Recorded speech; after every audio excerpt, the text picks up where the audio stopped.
Hello students, आज हम aldehydes and ketones का सेकेंड लेक्चर देखेंगे। उसमें मैं आपको बताऊंगी isomerism in aldehydes and ketones. तो फर्स्ट है चेन आइसोमर्स। अल्डिहाइड्स और कीटोन्स जो है वो मॉलिक्यूलर फार्मूला सेम रहते हैं उनके, और बस वो चेन आइसोमर्स या फिर फंक्शनल आइसोमर्स, मेटामर्स या पोजिशन आइसोमर्स शो करते हैं, वही हम पढ़ने वाले हैं। चेन आइसोमर का मतलब क्या होता है? When there is change in the position of number of carbon atoms कि चेन में चेंजेस हो रहे होते हैं, कार्बन की चेन में जब चेंजेस हो रहे होते हैं तो हम उसे चेन आइसोमर्स बुलाते हैं। एग्जांपल बताती हूँ, CH3 CH2 CH2 CH2 CHO ऐसा कंपाउंड ले लिया। अब इसमें कितने कार्बन आइटम्स देखिए, 1 2 3 4 5, बट ये 5 straight carbon atom straight chain में है। और अगर मुझे इसका चेन आइसोमर बनाना है तो CH3 1 2 3 4 5। अब क्या हो गया, कार्बन की चेन में चेंजेस हो गए, इसीलिए ये किसका एग्जांपल हो गया?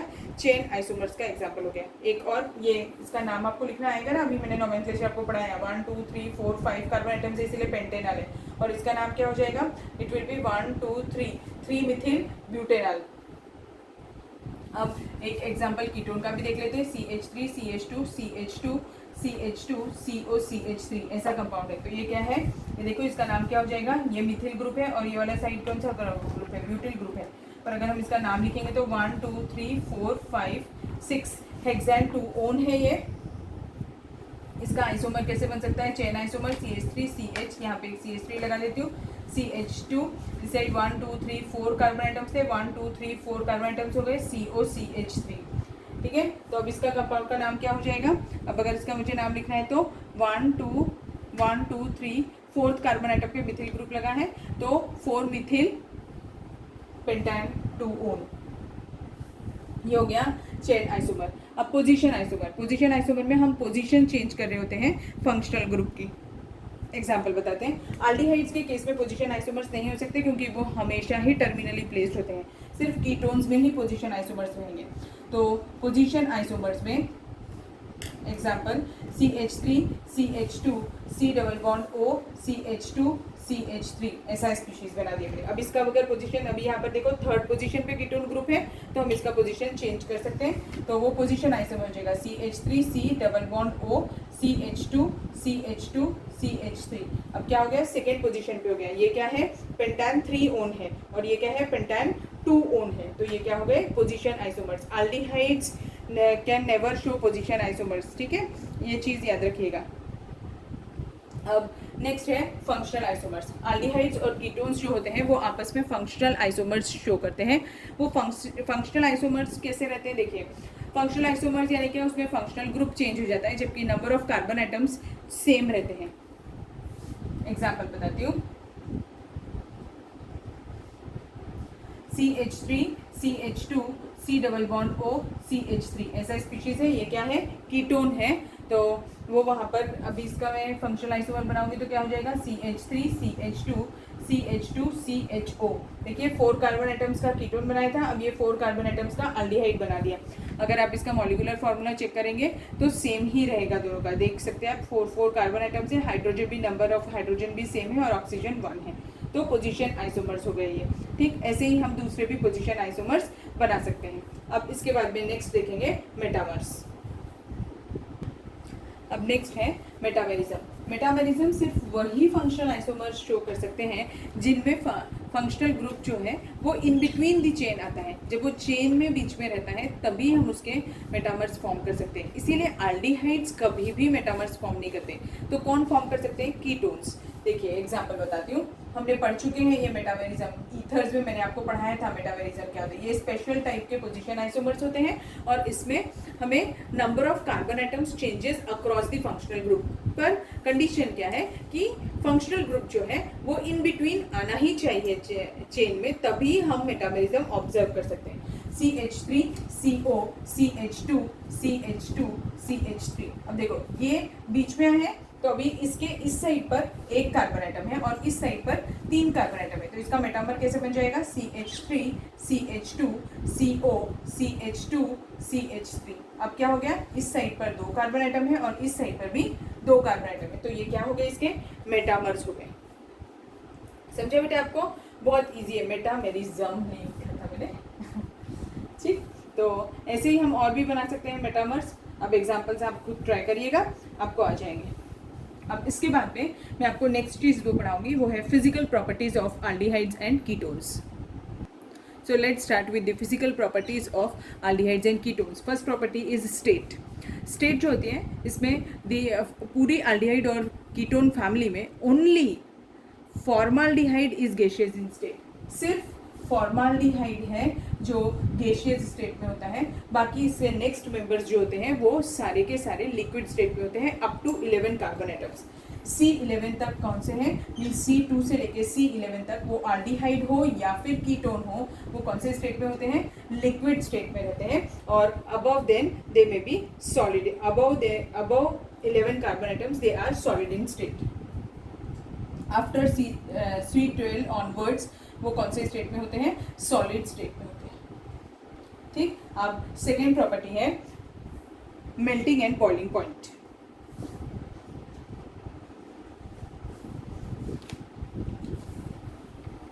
मेल्टिंग एंड बॉइलिंग पॉइंट पे boiling point of aldehydes and ketones are higher than the non polar compounds, यानी कि हाइड्रोकार्बन से तो ज़्यादा होते हैं। ये वीकली पोलर कंपाउंड्स होते हैं, तो इनका जो बॉइलिंग पॉइंट होता है वो अल्कोहल से तो कम होता है और कार्बोक्सिलिक एसिड से भी कम होता है। इनका जो बॉइलिंग पॉइंट है वो क्या है, it is less than alcohol and carboxylic acids but more than hydrocarbons. ठीक है, तो अब ऐसा क्यों होता है, इट इज ओनली बिकॉज कि कार्बोनिल ग्रुप जो है वो एक पोलर ग्रुप है, बट इसमें कौन सा वो शुरू रहता है, डाइपोल डाइपोल इंटरेक्शन होता है इसमें। तो जैसे हमने पढ़ा था ना, 3 टाइप के इंटरेक्शंस होते हैं, एक होता है van der Waals force of attraction, एक होता है डाइपोल डाइपोल इंटरेक्शन और तीसरा होता है हाइड्रोजन बॉन्डिंग। तो यहाँ पर कौन सा इंटरेक्शन होता है, डाइपोल डाइपोल इंटरेक्शन। ये पॉजिटिवली चार्ज और ये नेगेटिवली चार्ज ऐसे ही रहता है। इसके बीच में भी फिर से ये कार्बन रहेगा और डबल बॉन्डेड ऑक्सीजन, तो यहाँ पर पॉजिटिव चार्ज, यहाँ पर नेगेटिव चार्ज, ऐसे बॉन्डिंग रहती है। तो ये इंटरेक्शन को हम क्या बुलाते हैं, डाइपोल डाइपोल इंटरेक्शन। याद रखिए, डाइपोल डाइपोल इंटरेक्शन बोलते हैं इसे।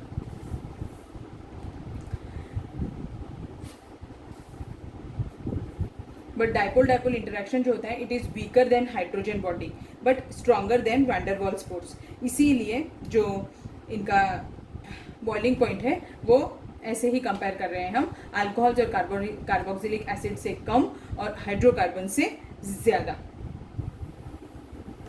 अब एक और पॉइंट इंपॉर्टेंट है कि एल्डिहाइड्स और कीटोन्स में कीटोन्स का बॉइलिंग पॉइंट थोड़ा ज़्यादा होता है, आइसोमेरिक कीटोन्स का बॉइलिंग पॉइंट थोड़ा ज़्यादा होता है। क्यों ज़्यादा होता है, क्योंकि वहाँ पर 2 इलेक्ट्रॉन रिलीजिंग ग्रुप प्रेजेंट होते हैं। जैसे एक एग्जांपल लेती हूँ, एक एल्डिहाइड्स और कीटोन्स का अगर हम कंपेयर करें, यानी कि आइसोमेरिक के केस में, हाँ, जैसे एग्जांपल ले लेते हैं CH3 CH2 CHO और ये वाला एग्जांपल ले लेते हैं CH3 CO CH3।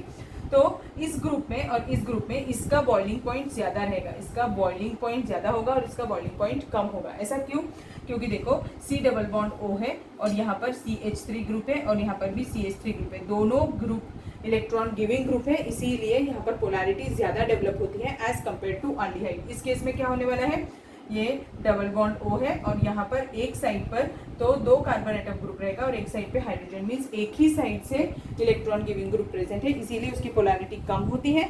That's why ketones are more polar in nature, and as they are more polar in nature, so their boiling point is higher than aldehydes. Note down करके रखिए, boiling point of ketones, isomeric ketones are higher, या फिर boiling points of ketones is higher than the isomeric aldehydes. ठीक, so this was all about the boiling point. Melting point पे कभी question नहीं आता क्योंकि वो बहुत हाइयर कंपाउंड्स के लिए पूछे जाते हैं, तो मेल्टिंग पॉइंट वैसे भी हाई रहता होगा इनका। So third and the last physical property is solubility. तो solubility में क्या है, as aldehydes and ketones are lower members जो होते हैं इसके, lower members of aldehydes and ketones are soluble in water because they can form hydrogen bond. वो hydrogen bonding कर सकते हैं वाटर के साथ, इसीलिए ये वाटर में सॉल्यूबल होते हैं। ठीक है। और अगर ये वाटर के साथ हाइड्रोजन बॉन्डिंग कर रहे हैं तो फिर कौन सा हो जाएगा, ये भी इंटरमॉलिकुलर ही होगा। तो वाटर के साथ हाइड्रोजन बॉन्डिंग करते हैं इसलिए वाटर में सॉल्युबल होते हैं, बट जो हायर मेंबर्स होते हैं they are insoluble in water. क्यों? क्योंकि जैसे जैसे अल्किल पार्ट इंक्रीज होगा, यानी कि हायर मेंबर्स की बात करूँ मैं, अगर हायर मेंबर्स की बात करेंगे तो क्या होगा, सॉल्युबिलिटी डिक्रीज होती है, सॉल्युबिलिटी डिक्रीजेस। क्यों डिक्रीज हो रही है? Because as the alkyl part increases non polar part increase हो रहा होता है, नॉन पोलर पार्ट इंक्रीज हो रहा होता है, इसीलिए सॉल्युबिलिटी डिक्रीज हो रही होती है। ठीक है, तो जो हायर मेंबर्स होते हैं they are readily soluble in aromatic compounds या फिर ऑर्गेनिक कंपाउंड्स। ठीक, बेंजीन में भी डिजॉल्व हो जाएंगे और ईथर क्लोरोफॉर्म अल्कोहल इसमें भी डिजॉल्व हो जाएंगे। ठीक, ketones are also used as a good solvents, ये पता होना चाहिए आपको। So this which is enough for today's class. One last thing which I want to tell you that dipole moment, about dipole moment किसका ज़्यादा होता है? Aldehydes और कीटोन में से कीटोन्स का डाइपोल मोमेंट ज़्यादा होता है। क्यों? क्योंकि वहाँ चार्ज सेपरेशन ज़्यादा होता है। याद रखिएगा, डाइपोल मोमेंट, एक चीज़ बता रही हूँ मैं स्पेशल है इसमें, इसकी फिजिकल प्रॉपर्टी में, कि अल्डिहाइड्स और कीटोन्स में किसका डाइपोल मोमेंट ज़्यादा होता है? कीटोन्स का डाइपोल मोमेंट ज़्यादा होता है और अल्डिहाइड्स का कम होता है। क्यों होता है? क्योंकि यहाँ पे चार्ज सेपरेशन ज़्यादा होता है। C डबल बॉन्ड O है, यहाँ पे भी R ग्रुप, यहाँ पे भी R ग्रुप, तो ये दोनों ही इलेक्ट्रॉन गिविंग ग्रुप है, इसीलिए चार्ज सेपरेशन ज़्यादा होगा तो इसका म्यू की वैल्यू भी हाई होगी। यहाँ पर एक साइड पे R है, एक साइड पे H है, तो इसीलिए यहाँ पर सिर्फ एक ही साइड से इलेक्ट्रॉन गिविंग ग्रुप प्रेजेंट है, पोलराइजेशन कम है, इसीलिए इसका डाइपोल मोमेंट भी कम होता है। होप सो आपको इधर तक जो मैंने आपको बढ़ाया है वो समझ में आया होगा। अब हम नेक्स्ट क्लास में methods of preparation of aldehydes and ketones पढ़ेंगे। Okay, thank you.